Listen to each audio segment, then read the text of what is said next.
Hello guys, alam nyo ba na sa sobrang init ng panahon ngayon, talamak ang sunog. At ang totoo, hindi lang mga bahay yung pwedeng masunog guys. Pwede ring masunog yung ating mga sasakyan. Siguro fresh na fresh pa sa inyong isip guys, yung nangyari dun sa NAIA Terminal 3 open parking, di ba? Di ba maraming sasakyan yung nasunog nung time na yon. At syempre, ayaw nating mangyari yon sa ating mga sasakyan. Kaya sa video na to, pag-uusapan natin ano ba yung 7 common causes ng vehicle fires at kung paano natin mape-prevent ang mga iyon para maging safe tayo, pati yung ating sasakyan laban sa sunog.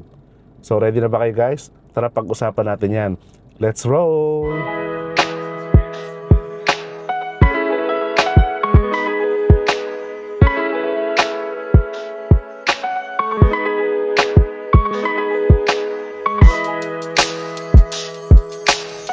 Oh guys, isa yan sa pinaka-common na cause ng vehicle fires, yung faulty electrical wiring.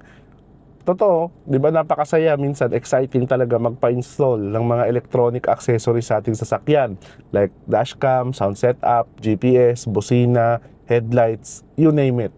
Napakaganda yan, ang sarap sa feeling kapag may ganyan yung sasakyan mo. Pero tanda natin guys, yung mga electronic accessories na gaya ng mga binanggit ko, dapat ay maikabit yan ng mga trained professional. Bakit? Kasi kapag pinagawa mo lang yan sa kung kani-kanino or DIY mo, pwede ka magkamali o pwede sila magkamali ng kabit ng wire. Yung pagkamali ng itatap na wire. At kapag nangyari yon, pwede yon mag-cause ng short circuit sa ating sasakyan. At kapag nagkaroon ng short circuit, pwedeng magkaroon ng spark o fire sa ating sasakyan. Ano pa pwede mangyari sa mga wiring natin? Pwede to, due to old age na rin, kalumaan, pwedeng masira yan or makagat ng daga. Diba? Yung wire kasi diba meron yung protective layer. Kapag ka nawala yung protective layer na yan, exposed na yung wire sa loob. No? Kaya nangyari, kapag may current na dumaan dyan, tapos may malapit na combustible material o flammable material, lalo na kung fuel, o alam nyo na ang kasunod. Recipe for sunog iyan. Kaya hanggat maaari guys, no, avoid natin yung pagpapakabit sa kung kani-kanino lang ng mga electronic accessories or pagdi-DIY nito. No, at syempre, lagi din natin i-check yung mga wirings ng ating sasakyan, lalo na kung medyo luma na ito or kung alam nating may mga daga na pwedeng pumasok sa sasakyan natin, lalo na under the hood.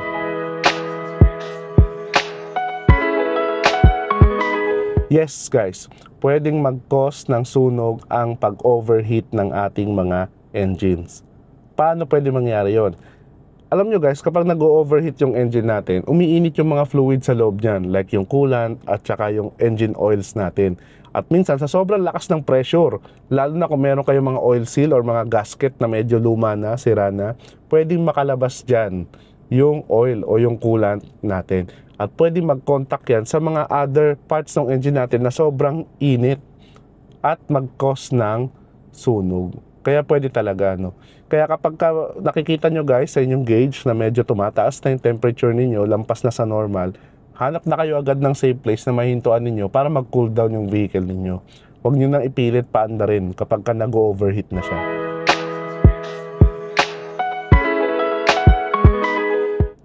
Oo guys, masasabi natin na talagang best friend ng sunog o ng apoy ay ang fuel o like yung gasoline, ano. Kaya kapag meron tayong leak sa fuel system natin at nagkaroon ito ng contact something sa isang bagay na pwedeng mag-spark o sobrang init, o alam niyo na yung kasunod, pwede itong mag-cause ng sunog sa sasakyan natin. Kaya make sure natin, no, check natin mabuti yung sasakyan natin from time to time sa possible fuel leak. Delikado yan guys.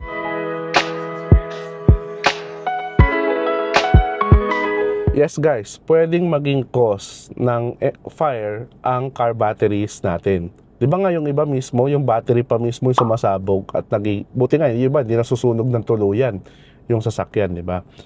Ang pwede maging cause yan, halimbawa yung mga battery terminals natin, hindi properly attached, hindi mahigpit masyado. At kapag hindi mahigpit masyado yung kabit niyan sa terminal ng battery natin, kapag ka nagagalaw yan, pwede mag-cause yan ng spark. At kung meron kang mga combustible material sa engine mo, pwede maging cause yan ng sunog. Another reason din is yung cover ng positive terminal. Siguro napapansin nyo sa mga battery nyo guys, meron yung parang rubber cover na kulay red yung battery terminal natin sa positive side, ano. Minsan sa kalumaan ng sasakyan natin, natatanggal na ito or nawawala, no. Kaya pwede yung mag-cause ng fire. Kaya importante yung cover na yun guys. Kasi kapag yung positive terminal ng ating battery, nagkaroon niya ng contact, no, sa mga metals, like yung hood natin, di ba, naidiin yung hood natin, tumama dun sa terminal ng positive sa ating battery, pwede yung mag-spark at mag-cause din ng fire. Kaya check nyo rin yun guys, na meron kayong protection sa mga terminal ng inyong battery.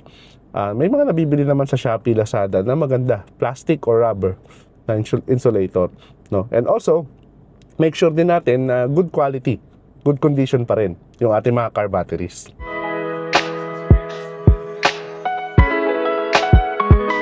Totoo yan guys, lalo na yung mga head-on collision, kasi the more na mas malakas yung crash, mas malaki din yung risk ng vehicle fire. Kasi kapag nagkaroon ng collision guys na powerful enough para ma-damage yung internal components ng ating engine, pwedeng mag-leak yung mga oil dyan o yung mga fluids, at pwede yan magkaroon ng contact sa mga may init na components like yung batteries or iba pang electrical components sa ating sasakyan na pwede ring mag-spark during the accident kasi pwedeng ma-damage din sila. So kapag nangyari yun, pwede yun mag-cause ng sunog. Kaya yung mga napapanood natin sa movies guys na nasusunog yung sasakyan after accident, totoo yun, nangyayari talaga yun. Hindi lang yun para mapatay yung bida.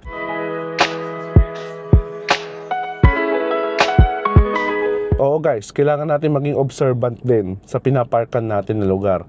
Example, kapag nagpark kayo sa isang lugar na mayroong mga very flammable materials or objects like yung mga dry grass o mga dahon, no, syempre kapag nagpark tayo, mainit yung pangilalim ng sasakyan natin, yung exhaust, di ba?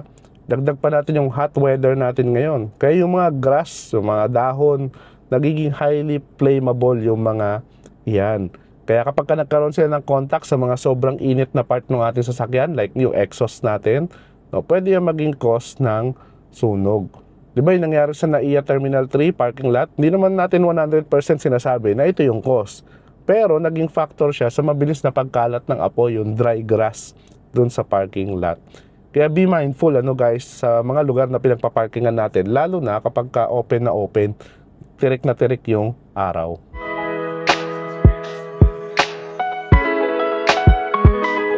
And guys, guilty rin ako dyan paminsan-minsan. Totoo yan, dahil sa sobrang init ngayon, no, lahat ng mga gamit na iniiwan natin sa ating sasakyan, pwede yang uminit. Later on, pwede yang mag-cause ng fire. Lalo na kung very, very combustible yung mga materials na iniiwan natin na bagay. So, example ng mga naiiwan natin sa sasakyan, guys, na pwede maging cause ng sunog, halimbawa, mga electronic devices na may battery, cellphone, laptop, power bank, lighter, etc. Basta mga may battery, pwede maging cause yan ng sunog. Pwede rin maging cause yung mga naiwan na water bottle, no, sa ating sasakyan, yung mga plastic bottle, pwede yun.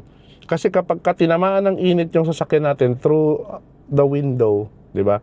Pag tinamaan yung water bottle ng sikat ng araw, magkakaroon ng refraction. At yung refraction, pwede yung uminit ng todo at maging cause ng sunog sa ating sasakyan. So, delikado rin pala yun, no? Pwede maging cause yun, no? Kaya kapag umiinom kayo ng tubig, no, at magpapark kayo sa open space na mainit, make sure na kapag aalis kayo, dalhin nyo na. Sama nyo na yung water bottle ninyo. No? Hindi nyo na rin man yan mapapakinabangan kapag naiwan nyo yung sasakyan nyo kasi nainitan na yan. Kaya, sama nyo na at itapon nyo na. Or pwede rin kayong gumamit ng mga insulated tumblers. Usong-uso yan ngayon. Nakakatulong na kayo sa nature kasi naiwasan yung mga plastic bottles na prevent nyo pa yung vehicle fires. O, di ba? So, ayan guys, yung 7 common causes ng vehicle fires. Well, sana nakatulong yung video na to para maging safe tayo at yung mga sasakyan natin laban sa sunog. At kung may mga naisip din kayong mga cause pa ng sunog sa ating sasakyan at meron din kayong mga tips para ma-prevent yun, comment down below lang guys, no? Kasi gusto ko rin mabasa yung mga insights ninyo, no? Kaya kung nagustuhan mo yung video na to, hit mo na yung like button para mas marami pang ma-reach yung video na to at makatulong din ito sa iba pang mga car enthusiasts or mga car owners din.